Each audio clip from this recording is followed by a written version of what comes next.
Hi, you're listening to the Petri.com MJF Chat Show. I am Mary Jo Foley, aka your Petri.com community magnet, and I'm here to interview tech industry experts about various topics that you, our readers and listeners, want to know about. Today's MJF Chat is a very special one. It's our second ever video and audio chat, and my special guest today is Brad Anderson, who is Corporate Vice President of Microsoft 365. Brad has agreed to be interviewed by me in the style of the Shiproom series. Yeah. Welcome, Brad, and thank you so much for doing this chat with me. Oh, it's great to be here. I think over the years, Mary Jo, we've had a lot of fun, so I'm looking forward to this. Nice. Well, I'd like to start off by talking a bit about the Shiproom. Mm-hmm. I can't believe that there are any IT pros out there who haven't heard of it. But in case you have not, and you're one of those turtles under the rocks, the Shiproom is a video series where Brad talks to tech leaders and influencers about what they're working on next. I've gotten to be a guest on the Shiproom last year at Ignite, and I've heard there are 24 published episodes so far, but 4 that still have not been released yet. Where did you get this information at? This is my job. There's only 2 or 3 people in the company that know that, so I better go talk to 1 or 2 of them. Anyone who hasn't seen it, check them out on YouTube. My mom did, and she loved it. Oh, that's got to be the best story ever. So, Brad, where did the title The Shiproom come from? I mean, I'm so old that I remember when Microsoft had Shiprooms for software back in the day. Yeah. But is there a Shiproom for Microsoft 365? And if there is, can I visit when travel ban's over? We already assume you're there, and so whenever we're in the Shiproom, we make sure that we, hey Mary Jo, did you get that? Nice.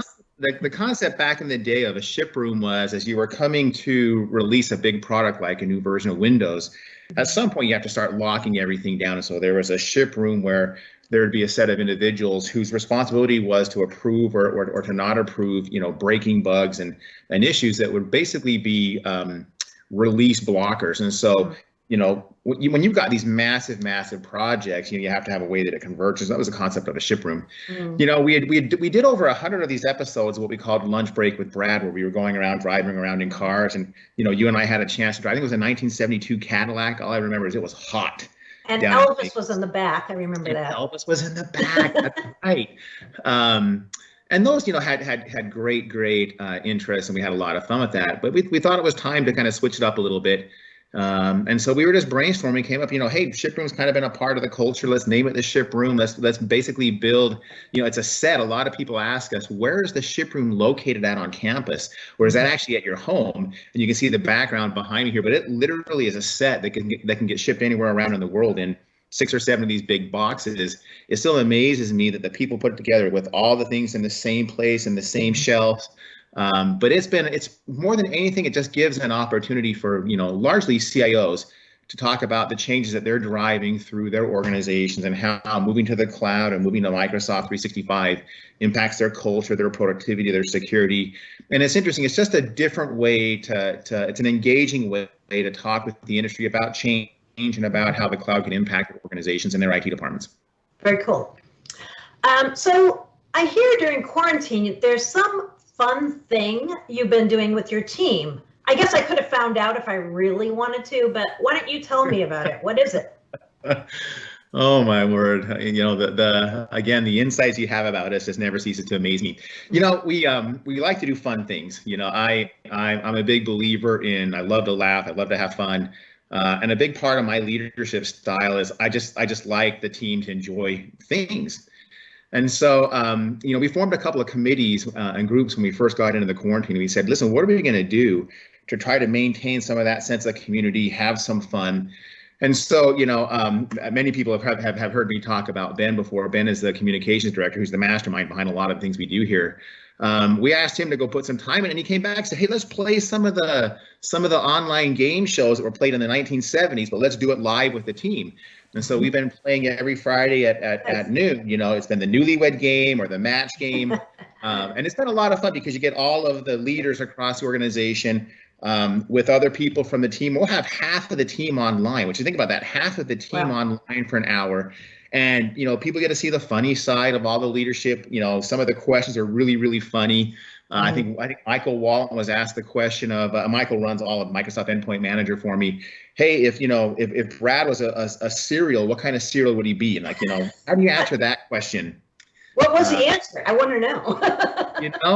We did not come with the same answer. But it's just more than anything, it's just a really fun way to just, get people's minds off of what's going on. Then I get a chance to just kind of talk, give a quick update, but it's all about communication. It's all about community. It's all about culture and having fun. Nice. It sounds fun. If you're recording any of them, and you want to share them with somebody, I'm right here for you. Yeah. We should do that, Mary Jo. We should take a couple aspects of it. I think, here's a funny thing about it as well. Internally, obviously, we're dog fooding all of the apps before they hit the market, if you will. And so, when we do this, we're on Teams. And so you can imagine we're running a version of Teams that the world won't see for another couple of months. And so, a lot of the things that people are asking for, hey, is this coming to Teams? Is that coming to Teams? Maybe that'd be a fun way to kind of introduce some of the new capabilities that are coming into Teams right now. That sounds great to me, especially if you want to give them to us in advance. We're right here. All right, you got it. So next week, speaking of announcements, next week is Build 2020. And I have to admit, I'm a little curious about something. I know you speak at events all over the world, but you've never spoken at Build. Yeah. Did you do something wrong? Or is it like management guys are considered bad luck for developers? Or were you the one who giggled out loud when Satya said tech intensity? Actually, no, that was me. But I'm curious, why have you never keynoted Build? Yeah, I'm kind of the IT pro guy. I've never been like the developer guy. And so my whole career, if you go back the 17, 18 years I've been here at Microsoft, the 12 years at Novell before that, it's all been on endpoint management. It's all been on endpoint security. And in many ways, I think that I'm the largest advocate for the IT pro inside of Microsoft. At least that's the way I kind of think about myself. And so it's always been on that IT pro side and less on the developer side. I should probably ask that question. Did I do something wrong? Yeah, I think it's time. Thanks for the yeah. So on Shiproom episodes I've seen and I've been on, you're very big on these impromptu quizzes. So I've got a couple quizzes for you on this episode. Okay. All right. Let's start with one called Things That Might Be Announced at Build. And you can rate the things I'm going to suggest on a scale from I've heard nothing to I've heard a lot, wink, wink, or I sure hope so. Okay?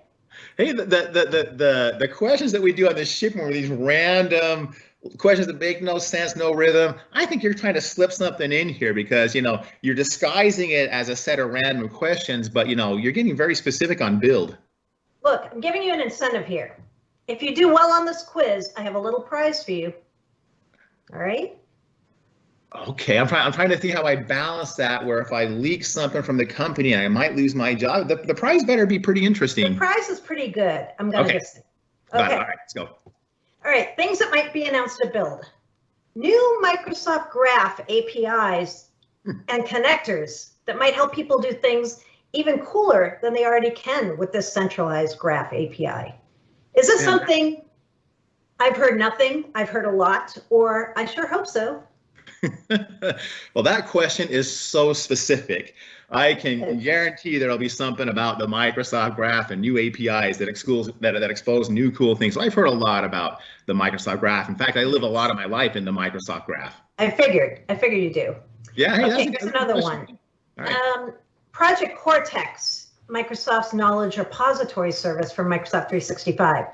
I actually don't know the real name of it, Brad, so you get bonus points if you happen to let that slip during the answer here, but maybe more interfaces and SDKs for designers who want to build for Project Cortex?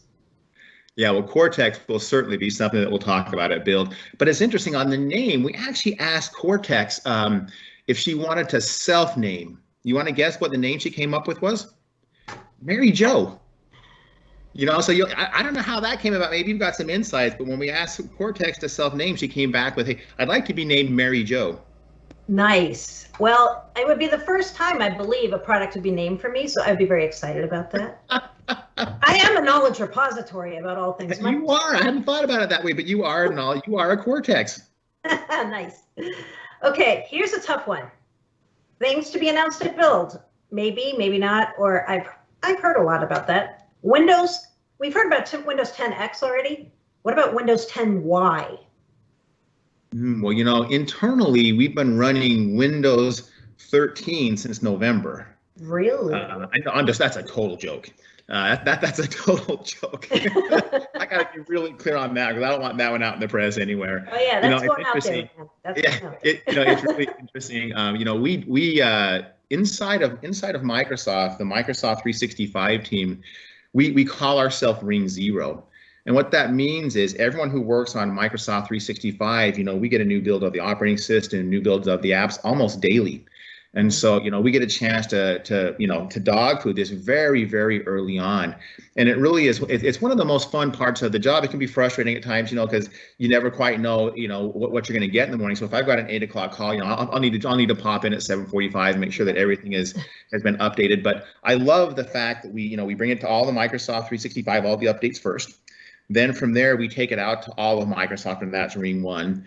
Ring 2, then as we flight it out to a portion of the world, and then when we validate everything, it goes out to the whole world, and that's the final ring. These concepts of deployment rings are core to everything that we do, and certainly with Windows, we're flighting those builds very, very early.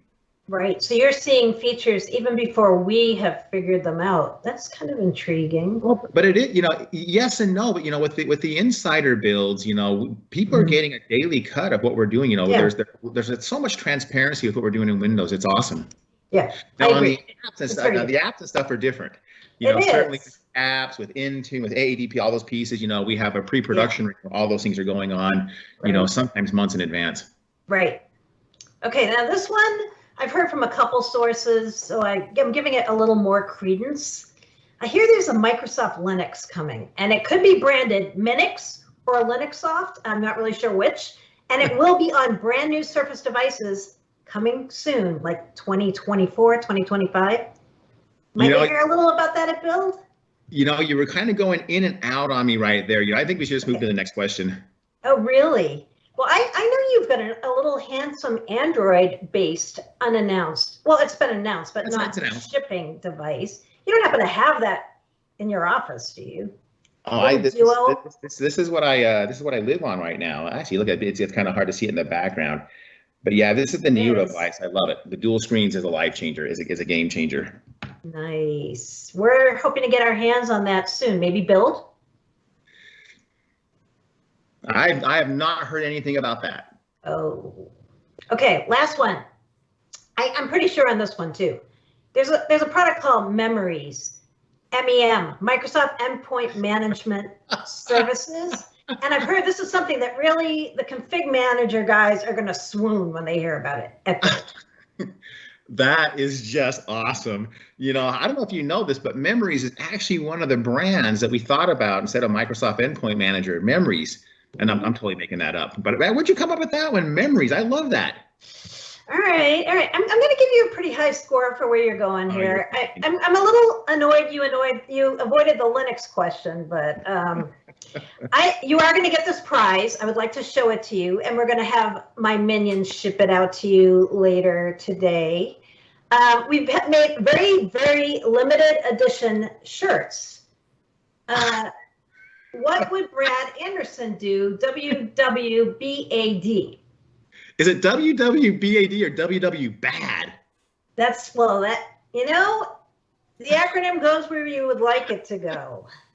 I thought about WAAD, but I was like, wait, that's Windows Azure Active Directory. So no, that doesn't work.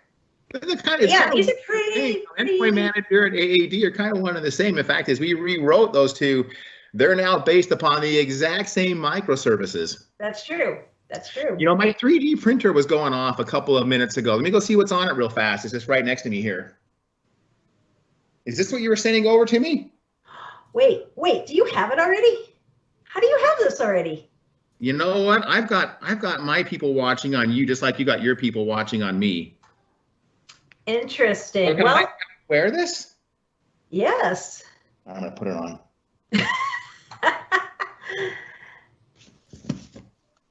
There we go. There How's we it go. look? It looks amazing. All right, WW bad. What Brad Anderson? I mean, everybody's going to want one of these, but we didn't really make a lot of them, so you may have to churn a few out on your 3D printer. I did send one for your lovely assistant, Ben. All right, all right. Yeah. I don't think it's going to look as good on him as it does on me, though. It would be tough. I do have to tell you a funny story about Ben. He looks a lot like Ben Affleck. He And does. there are times when we go out to dinner and people will ask me if that's well, people will ask if he's Ben Affleck. Really? People don't ask me questions like that. All right, we're going to keep this quiz thing going because you know what? It's kind of fun putting a Microsoft corporate VP on the spot. This is like your natural. This is like your natural habitat. It is. It is. So this is called rapid release round. Give me your first and best answer to the following questions. Don't overthink it. Just like give me the answer. Okay. Here we go. Unlimited drink refills or unlimited bread? Ooh, I would go for those two. I'd go for unlimited drink. But can I add a third option? Can we go for unlimited desserts? Oh yeah. Okay. That's a good option. I like it. I would go for that anytime. Okay. WVD or VDI, or why not both? Oh, that's definitely got to be a WVD because that's a workload that's going to move to the cloud in mass, and we actually need to come back and spend some time on that. We do. Surface Pen, Apple Pencil, or plain old ballpoint? Without a doubt, my favorites are the Surface Pen and the two pens that are on my Surface Hub in my office when I get back there at some point. Yeah, one day, right? I'll tell you, that Surface Hub, it fundamentally changes how I interact with customers, with the field. Yeah. It's just amazing. I love the whiteboard aspect of it, and so that's one of my all-time favorite things about that particular device. You don't have a Surface Hub 2X hanging around, do you? I don't even know what a Surface Hub 2X is. It's the one that is kind of on hold right now. It has been interesting as Rajesh, has his leadership team, and all, we have his leadership team meetings are always on Tuesdays, which of course that. It's amazing when you take a look at how many are either on a Surface Hub or working on it, from their home offices as we're dog fooding them, as we live on them. And it's been one of those interesting things as well, where that Surface Hub, as I think about how many CXOs are using those to stay in contact and how they run the operations of their company. That's been an amazing innovation for us, and I love the new one that comes out. It's just a lot more. It's just a lot more portable. I'd like to have one here as my backdrop, but my space is somewhat limited. In New York, real estate is pretty like rare. If you got to put it right behind you, right there, we'll get you one. I would find a way. If you guys got me one, I would find a way. All right, I'll write that down as an action. Nice. Okay, more questions for you. In an elevator, which is less awkward, small talk or silence? I'm gonna do an audible here. I think the most awkward thing in an elevator is when 5 of the 6 people leave you hanging when you do a high five. Sounds like that's happened to you, maybe? Happened to a friend. Okay, how many brand names did you evaluate before going with Microsoft Endpoint Manager? Oh, wow. Branding is hard. Yes. Branding is hard. Naming things is hard. It is. Yeah, it's hard. So we had lots of different ideas, and I love where we ended up at. But I did put in 2 suggestions that both got shot down. You want to hear what my recommendations were? Yeah. The first one was Brad's bucket of devices. People are sitting walk here. Nobody went for it. And the second one was Brad Figuration and Point Manager. And it just, people just thought it just didn't like roll off the tongue like Microsoft Endpoint Manager. You win some, you lose some. That's true. Okay, really tough one to end this round. Do squirrels dream? Yes, but only about raccoons. Ooh, very nice. You didn't know that, did you? No, I did not. All right, we're starting to get down to the end of time, but I have to, before I go, revisit a product that I helped you guys launch early by leaking it. Okay. Called Microsoft Managed Desktop. Yes. You know what? We haven't heard much about Microsoft Managed Desktop lately, and I was thinking maybe this is the kind of service, Microsoft managing everything for you end to end, that would be really popular during times of quarantine. So I'm curious, is this actually the case, or what's going on with Microsoft Managed Desktop? Yeah, Microsoft Managed Desktop has been just an incredible experience for us.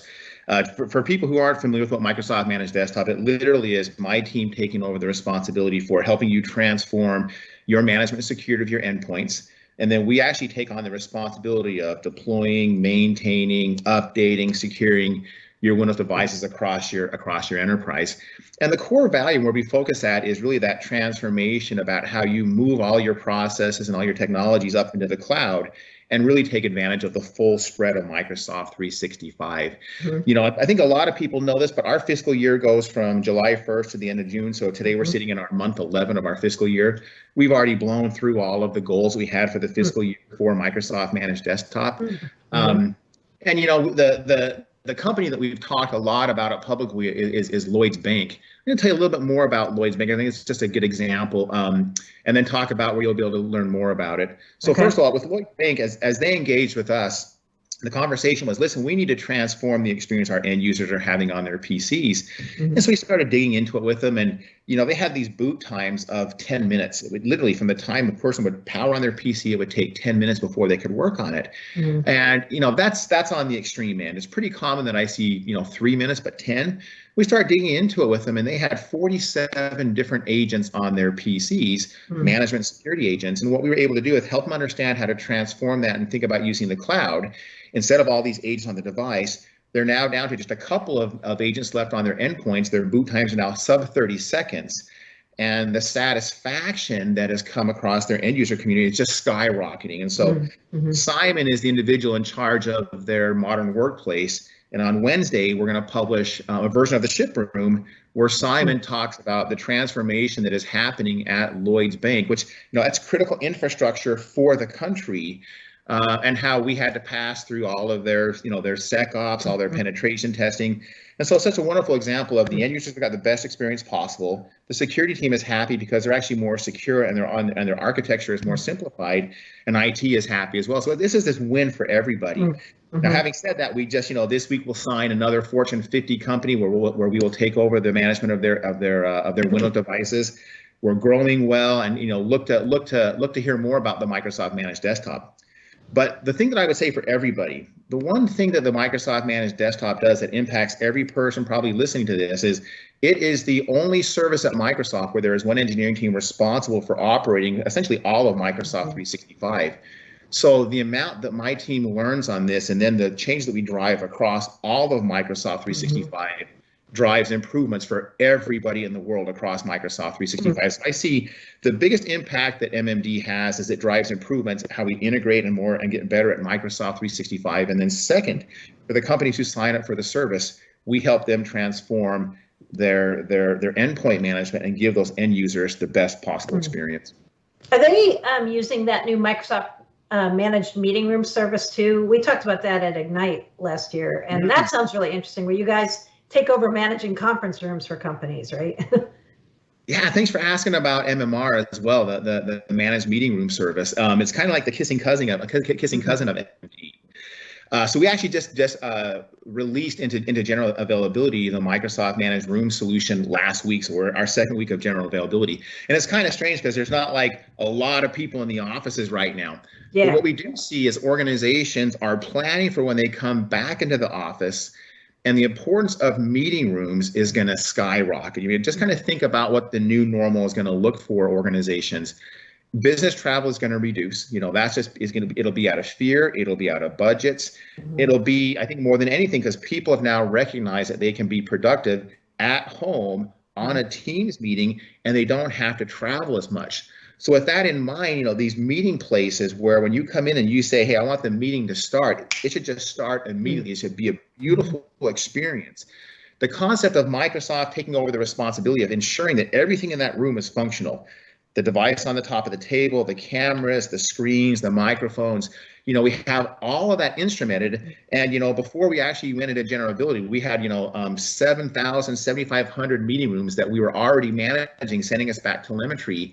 It just gives us a chance to see at scale the kinds of issues that happen. And for many of them, we can automate the remediation of that. So More often than not, when there's an issue, we just fix it in the background without anybody even knowing it. But then, when somebody does have to go to a meeting room, because of all the instrumentation, we can tell them exactly where the issue is, and it's not just go find a needle in the haystack. And I'll tell you, Mary Jo, the most interesting thing that I've learned on this is in these meeting rooms, one of the most common issues that we see is there's firmware challenges with the device on top of the table with the other devices in the room, and that's a very hard one to find. But because we can manage these at scale and we see that telemetry, we see these kind of things, and then we can fix it globally. The last thing I would say about MMR, it's kind of a tweener thing. Like, whose responsibility is the room?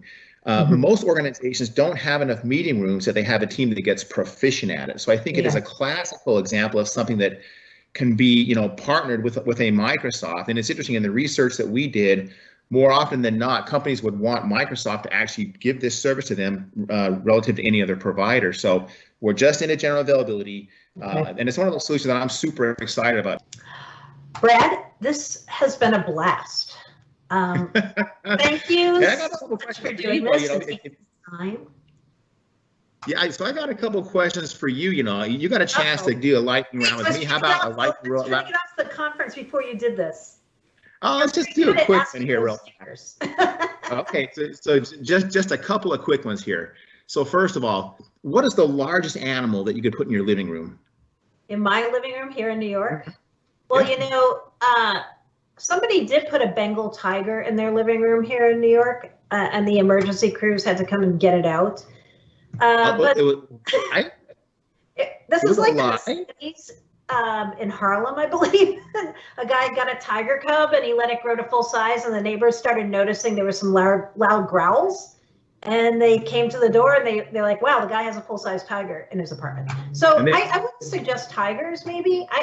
I think for me, like a large cat, domestic cat, not a wild cat. Okay, and this is a friend that had the tiger.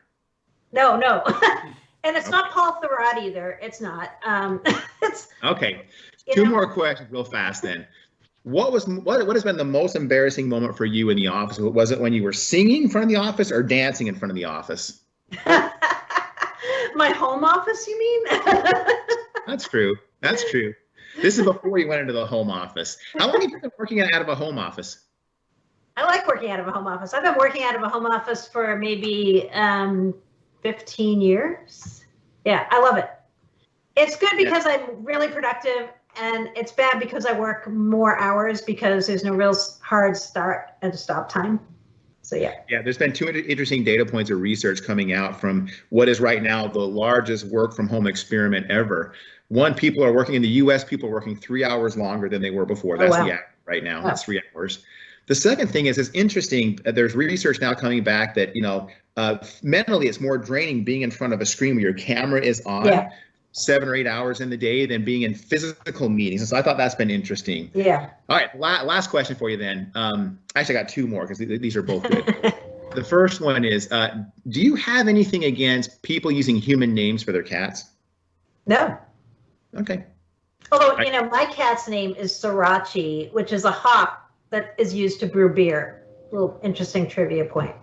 Tells you a lot about his owner. That one is the last question. And what's the weirdest thing you've ever drank beer out of?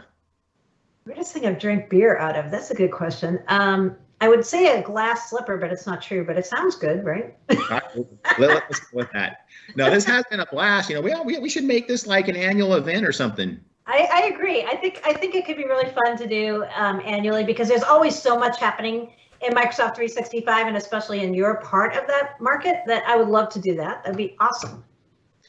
If you're trying to dig for information, you got to do it like a week or two before Ignite. Yeah, you know what? Maybe we should do it right I kind of lose reality of what's announced and what hasn't been announced as I'm prepping for that. So that might be a time if you want to kind of slip something in. I think that sounds like a great plan. Meanwhile, for all you other MJF chat readers and listeners, I'm going to be posting more information soon on Petri about who my next guest is going to be. Once you see that, you can submit questions for that person on Twitter. And in the meantime, if you know of anyone else who might make a good guest, even if it's yourself, just drop me a line. All my contact information is available on Petri.com. Thanks again, Brad. This is great. Bye-bye. Bye.